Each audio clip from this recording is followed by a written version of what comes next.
Deep in the Ecuadorian Amazon, rivers are the highways. For generations, communities here have depended on dugout canoes, or more recently, costly gasoline-powered boats. Fuel shortages often left them stranded, sometimes for weeks, cut off from trade, medicine, and even each other. But now, solar power is changing that. Car Solar is an indigenous-led project that's building solar-powered riverboats and charging stations. With the support of the Hano Foundation, Car Solar gives communities clean, reliable transport, reducing dependence on fossil fuels while strengthening ties between villages. It's not just about mobility, it's about connection, resilience, and protecting the rainforest.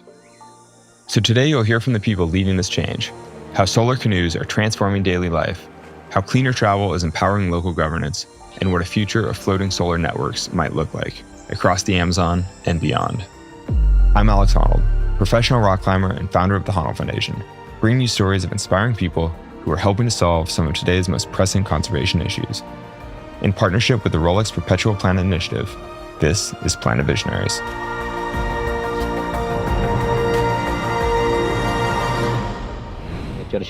Mi nombre es Nantu Canelos. My name is Nantu Canelos. I am the director of the Cara Solar Institution. I am part of the Achuar of Xaramensa community, located in the province of Pastaza. I remember as a kid, with my father, you had to row with an oar. You had to sweat to go fishing upriver.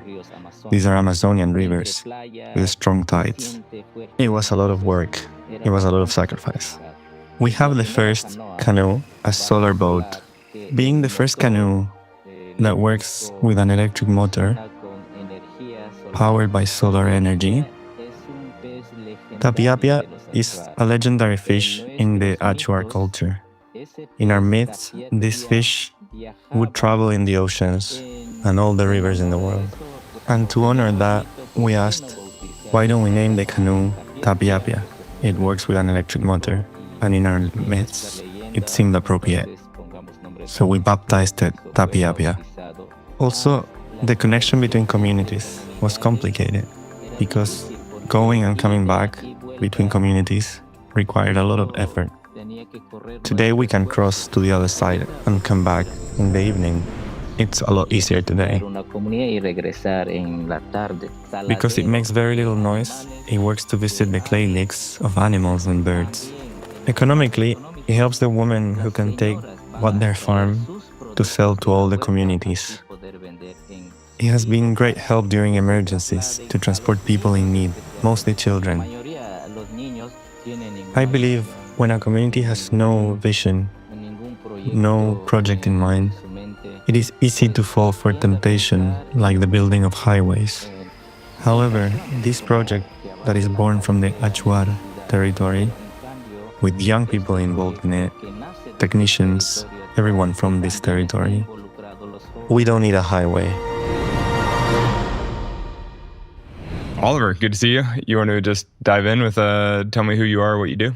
My name's Oliver Utne, and I was born in Minneapolis, Minnesota. Went to university, got close to graduation, and wasn't sure what I was going to do. And around that time, my mom took a trip to the Amazon and came back kind of inspired, and specifically with this idea that I needed to go to the Amazon. And so she brought me as my college graduation present and got to go deep into the Amazon and spend time in Achuar territory in the southeast of Ecuador.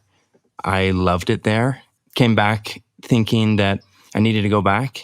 I found a way to go spend the summer, not in the Amazon itself, but I contacted an organization that was working in the Amazon, and they said, well, we don't have any volunteer positions open in the Amazon right now, but we have a small plane that we are refurbishing in rural British Columbia and donating to an indigenous-owned airline in the southeast of Ecuador.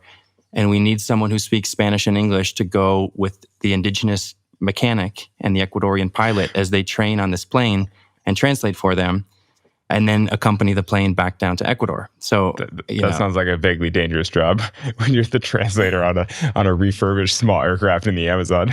Totally. I hope it works. Totally. So I've known you, several years now, I guess, through your work at Car Solar and through the Hano Foundation. So fast forward to to getting into boats? Like, how do you meet up with the Akshwar? Talk about Car Solar. Yeah, so that plane was being donated to the Akshwar airline Aerosensak. And at that point, there were no roads going into their territory. And so it was a key lifeline. And the Akshwar are an indigenous group in rural Ecuador? Exactly. So the Akshwar are about 10,000 people in Ecuador who have about 1 million hectares of territory in the southeast of Ecuador that when I arrived in 2008 was unreachable by road. And so the main way that they moved around in their territory was by boat, but the boats all used gasoline. And so living and working at the airport, I was seeing just these incredible quantities of gasoline that were going in every day on planes. And just, how much people were having to spend on gasoline of their meager incomes. And traditionally, they just use dugout canoes. They're just paddling. Exactly, yep. Traditionally, gasoline, they displaced muscle power. Yeah. The paddle canoes are still used, and they're absolutely awesome, and they're beautiful, and they work for a lot of the trips that people do. But Akshwar life has really changed over the last couple generations, and that was what really fascinated me. That you were experiencing a moment of first contact, basically, that you felt like you were there for a moment of... Exactly. Which is kind of interesting, because it's like you don't really think of that existing very much in the world. And that is so exciting and such an honor to get to be a part of this encounter where these people who had been completely cut off from the world that I grew up in were suddenly entering into this world. The roads were going deeper and deeper into the forest and pretty quickly reached Akshwar territory.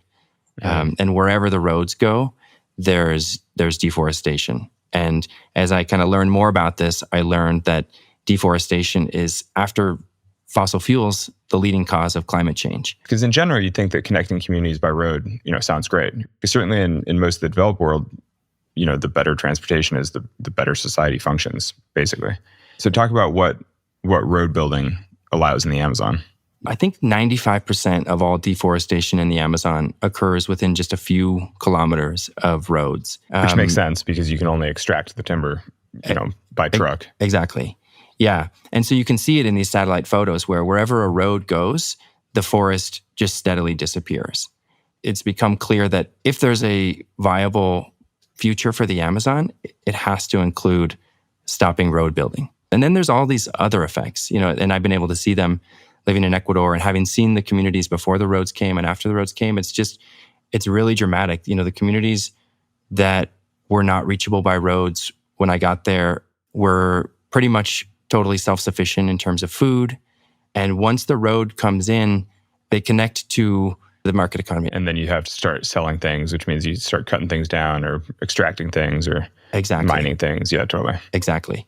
I don't think that everything about the outside world is bad. Yeah, it's like for good and bad, because like you get medicine, you get access to healthcare, all this kind of things. Exactly. It's a complex issue, but I think that the Amazon is this interconnected network of thousands and thousands of kilometers of navigable rivers.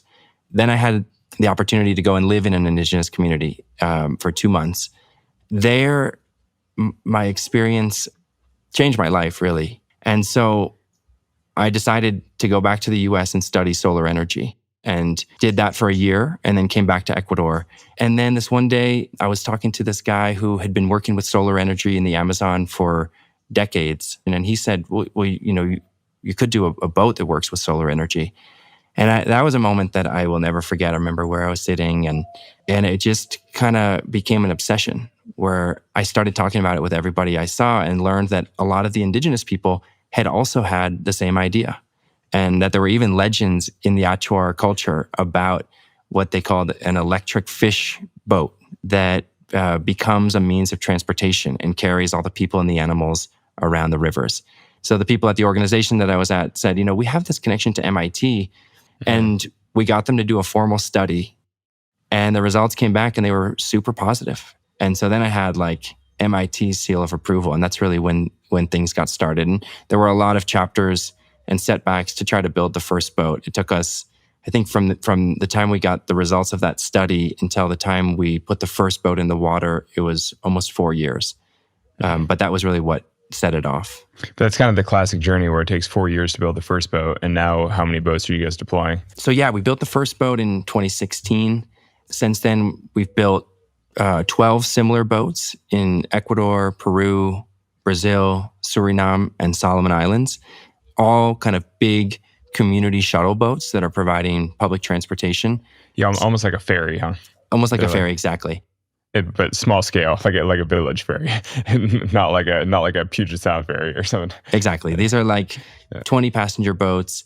Yeah, like I said, we've built 12 of them so far and shown that they can work. I mean, they're running really reliably. We directly operate 4 of them now in Achuar territory, and they move about 800 passengers a month. But we also learned that in order to go to where we want to go next, which is an Amazon that is road-free and where communities are connected by electric river transportation, there has to be equipment made specifically for the Amazon. And so we've spun off a manufacturing company called Motores Amazonas that's doing that. It's building equipment for the Amazon. And to us, that means really simple, really robust, and really repairable.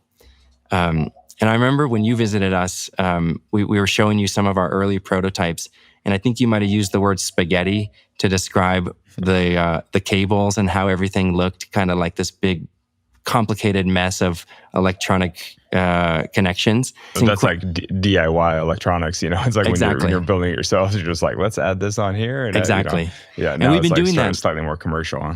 Exactly. We've really simplified it. Our goal has been to create the most simple, most robust motor that doesn't break. And then when it does break, can be fixed locally. We're kind of developing like a philosophy of what technology for the Amazon means.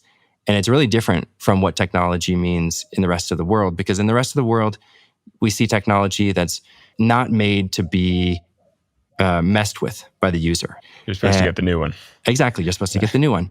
That model doesn't work in the Amazon because the Amazon, the logistics of moving a person around the Amazon are so expensive and so cumbersome that it just doesn't work. And so you have to be able to fix something locally. I feel like we should sort of paint a picture of, we're talking about river transit, like traveling in rivers. But I feel like most people listening don't have the proper mental image of what traveling up a small river in the Amazon is like. And I don't know if I've told you the story, but I did an expedition in Guyana where we went and climbed Tepuis, like sort of on the border of Venezuela and Brazil. And to get there, we flew a plane into a village and then took a boat up the river to the furthest region, like to the furthest village, and then walked from there for several days. And so it was sort of a taste of Amazonian life, where it's like, you fly as far as you can, then you boat as far as you can, then you walk the rest of the way because there's just no transit options.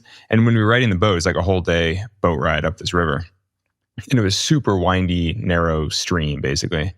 And, there are places where trees have fallen over the river, and one of the local guys was standing on the bow of the boat with a chainsaw and like chainsawing trees out of the way.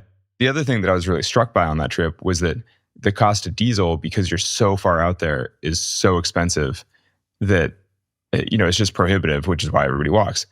So I was like, man, this really is. It was interesting because that whole expedition, we spent, several weeks out in the jungle. It was a TV show for National Geographic. And we had something like 60 local people help carry loads out into the middle of nowhere. And it occurred to me that this is one of the only places on Earth where you can't really be aided by fossil fuels. Because even like remote expeditions in, like Greenland or Baffin Island or, Pakistan, whatever, you can basically have planes or helicopters drop things ahead of time. But with the Amazon, with cloud cover and with the canopy, you just can't really be serviced by aircraft. And so you just have to physically walk the whole way. And I was like, man, there just aren't really any other places on Earth where you're required to do things by human power like that.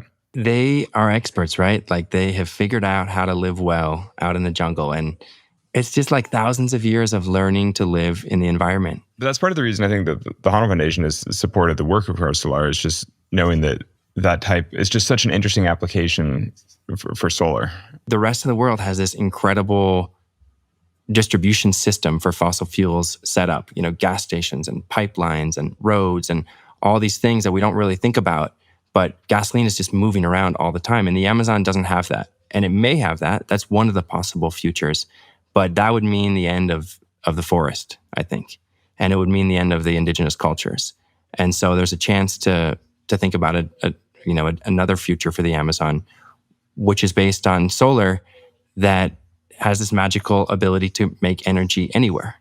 And that's really what's inspired me is this vision of, relatively small solar installations spread across the Amazon that once they're installed, they're just producing energy, and the energy doesn't have to be moved around.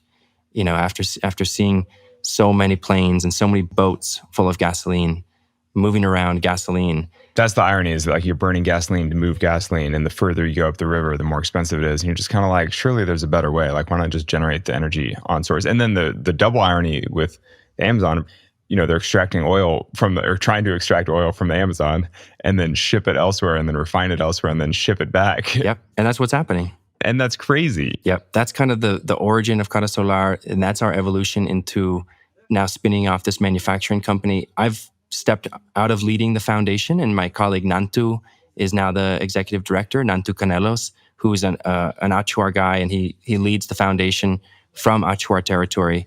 The team is now about 30 people, and most of them are Achuar.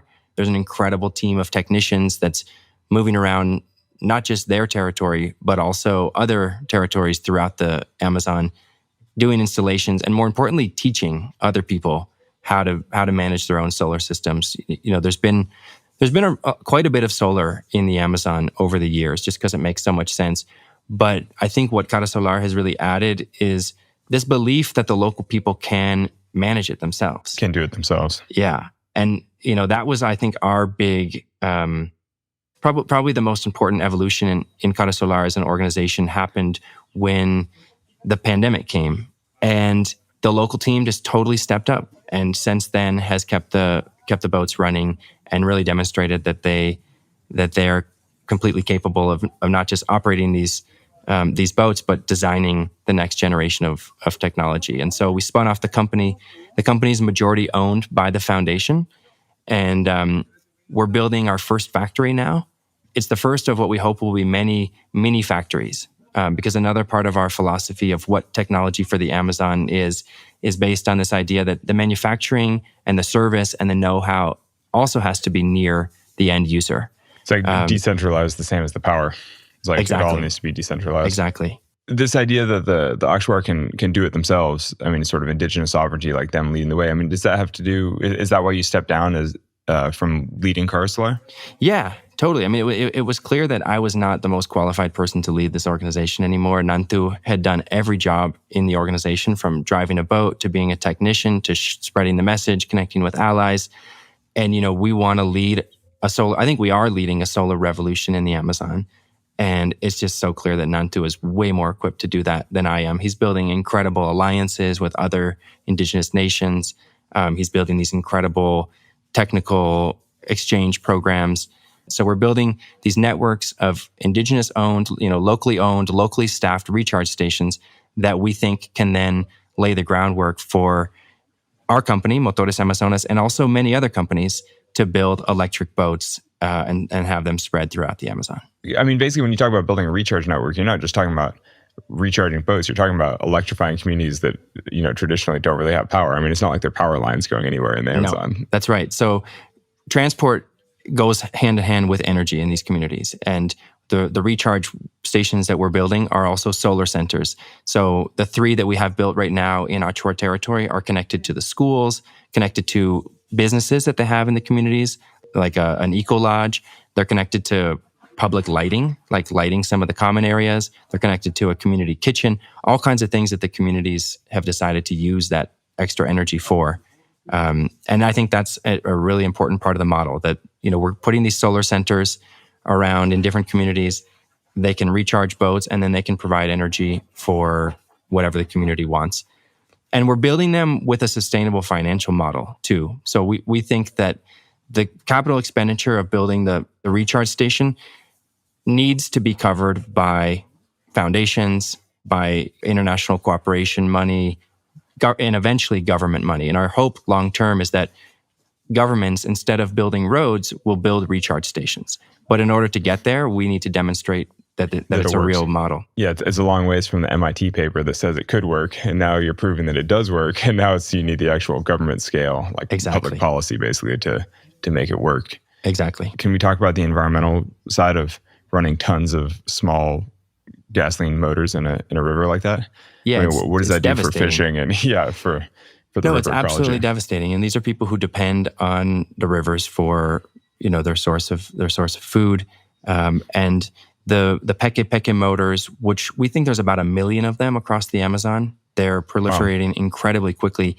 And they burn gasoline, but they also require oil lubricant. And so people pour incredible quantities of burnt motor oil into the shaft as lubricant.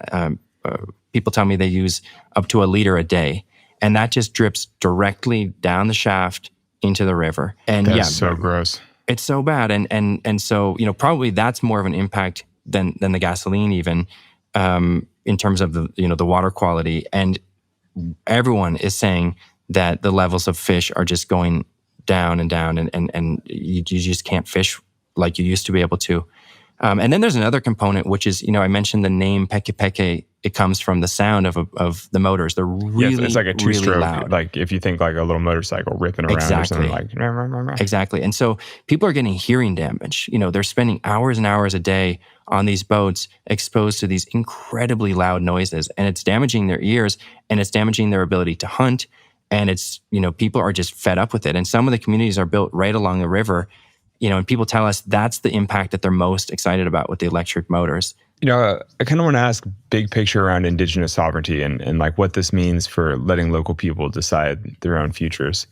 Can you talk about that? Well, I mean, there should be on, moral and ethical grounds, because these are such incredible cultures that are disappearing so quickly. And so that alone is reason enough. But there are also self-interested reasons why the whole world should get behind the indigenous people of the Amazon having a say for how their territories are developed. And it's because all the best preserved areas, the most biodiverse areas, the areas that are not being deforested, are the indigenous territories. And so it's proven, it's demonstrated that, where indigenous people are able to really control their territories, the territories are intact, and therefore, and we are all benefiting from that. I think it's hard for people to wrap their minds around how important the Amazon is, but it's the largest forest in the world, and it's being deforested at alarming rates. And deforestation is the second cause of climate change after fossil fuel burning. And so we have to stop the deforestation in the Amazon. And the best way to do that is to empower indigenous people to control what happens in their territory, because they don't deforest it. Because it seems like you're doing the correct thing and it's having the correct outcome. We're going like, oh, that's nice. What does scaling your work look like now?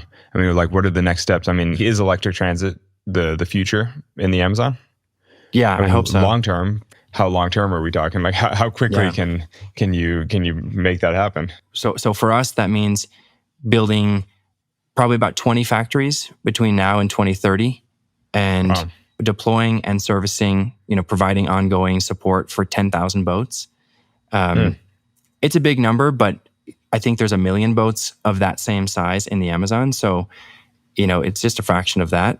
We're already looking at opening in Peru and Brazil and Colombia, and developing partnerships in those countries. There's this study that's been funded by the Inter-American Development Bank, and it's looking at the environmental impacts of roads versus solar-powered river transportation, but also the economic impacts. And I think we're going to be able to demonstrate that that this is economically viable and economically advantageous. For this to really scale, there has to be this network of recharge stations. And it's not realistic to think that they're going to be funded by the end user. There needs to be a government component. And so that's what we're working on. And we've taken really solid steps towards creating a model that will be viable and allow solar-powered river transportation to scale across the whole Amazon. Someone's going to come in with economies of scale and build millions of electric motors, in the same way that they are for cars. And ultimately, is that kind of what you're hoping for?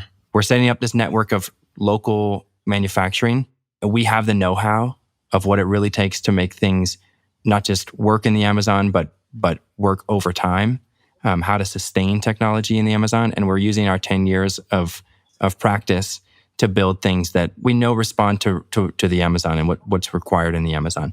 But yeah, it would be fantastic for Honda and BYD to come in. And if they put us out of business, that would be a pill we would have to swallow. Well, but if it converts, all river transit to electric, you're like, great. Like, exactly. You want to go out of business in that way. Exactly. It's like you want to see that become the norm. Exactly. I think to wrap up, I mean, in some ways, your story is kind of amazing, where it's like basically a college kid that doesn't know what you want to do with your life, going down to Ecuador, finding something, basically finding a problem that calls out for a solution, and then working towards that solution.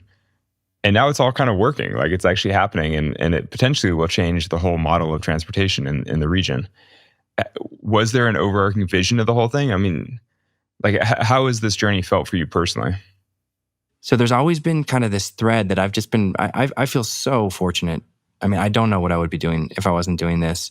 To just have this thing that compels me because I want to see what happens if we keep going. Keep pulling the thread. Keep pulling the thread, Like, exactly. So see where you get. You know, I mean, is there a lesson to be gained there in terms of like doing something that, I mean, because really you're doing something that seems impossible. You know, it's never been done. It's a new idea. It's visionary. You know, it's like, I mean, what's the lesson there? One thing that I talk a lot about with my partner in Motores Amazonas, Billy Bowman Shaw, who's the technical mastermind behind this whole vision. We often talk about anyone who has the opportunity to take a risk should take a risk. We have strong safety nets. We have family support. We have education. We have all these privileges that most people don't have. And so I think with that comes this duty to take a risk. And I think, you know, ultimately it's not self-sacrifice. It's actually really fun and really rewarding to take a leap and to try to do something that's scary. Pretty much everything that's good in my life has come out of doing something that I was scared to do. And I'm incredibly scared to try to build a manufacturing company across the Amazon. And that's almost more reason to do it. It's an honor that people would spend the time to listen to this podcast. It's an honor that people care what's going on, you know, across the planet. It's great to be recognized. And I think that our team is a huge team, and there's so many people like Nantu and Billy, who I mentioned, but also the majority of my colleagues who are in the Amazon right now, and then a really solid team in Quito. And all of us are just kind of tickled and honored that this very peculiar thing that we're working on, that we're all obsessed with, is raising interest around the world. And so we're very grateful. Do you see the New York Times article about the work of Car Solar earlier this summer? Yeah, we were blown away by that. I don't know if you read the comments on that, but I did, and it's interesting because all the most popular comments were all to the effect that it was the most uplifting story that they'd read all season, or that it was so inspiring, or, you know, basically it's just so rare to read really positive sort of environmental news like that. And I think it was interesting to see, you know, mainstream reporting cover the work of Car Solar, and to have just normal people who have never heard anything about the work be like, this is a good idea, this is amazing. And I mean, that's largely how I felt, you know, when we came upon the work through the Honda Foundation. I was like, oh, that's a cool idea. Like, that's something that should happen. It's like, and it's just a matter of funding, then let's definitely give some money and see if it can happen. I wish my only regret was that there was a lot of time between when they visited us and when the article came out, and our whole kind of rollout of our manufacturing and of Motores Amazonas was only just beginning when they came. And I think that's the most exciting story right now for us that we're really eager to tell, is just that now we've built technology for the Amazon. And so we hope that people stay interested in this next phase. But yeah, I mean, the world, you know, it's a cliche, but the world needs positive stories. We're doing something real. We're doing something that's working day in and day out, with lots of flaws, lots to improve, but it's real. It's happening. There's solar boats operating right now. There's a lot more coming. There's really smart people focused on this right now, my colleagues, and I'm just super excited about what comes next. Well, thank you so much for joining me, Oliver. That's amazing. Planet Visionaries is a podcast in partnership with the Rolex Perpetual Planet Initiative and a Sony Music podcast production.